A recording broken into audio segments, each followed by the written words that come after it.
2024 चर्चित खबर मध्यरु साधारण लोकंक उपरे सबुठारु बेसी प्रभाव पकाइछि चलित वर्षर निर्वाचन।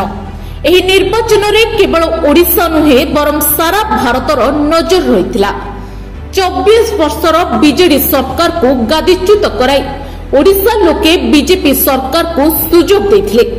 ओडिशा रे नवीन को हरैबा गोटे दृष्टिरु असंभव लागुथिला बेले जून 4 तारिख 2024 रे बदली जाइतिला ओडिशा राजनीतिर चित्र। बिजू बाबूंक परे राजनीति मैदान को ओल्हेबा परे हारिबा देखि नथिबा नवीन जे मुख्यमंत्री पदरु एते शीघ्र हटि जिबे एहा समस्तंक पई अविश्वसनीय थिला। केवल सेतिकी नुहे कंटाबांजी विधायक लक्ष्मण बागकठारु हारिथिबा नवीन केवल हिंजिली आसन जोकु पुणी थरे विधानसभा फेरिथिले ओ मुख्य विरोधी आसन रे बसिथिले।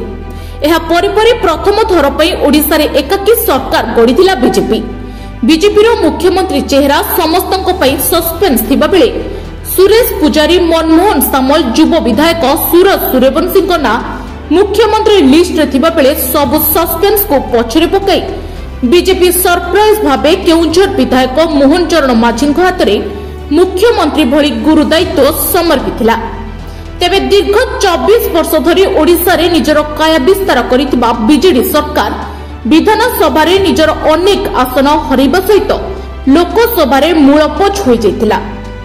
इति सहित कांग्रेस मध्य विधानसभा रे पूर्वापेक्षा अनेक आसन वृद्धि करितिला और लोकसभा रे गोटिए आसन निज अख्तियार को आनितिला।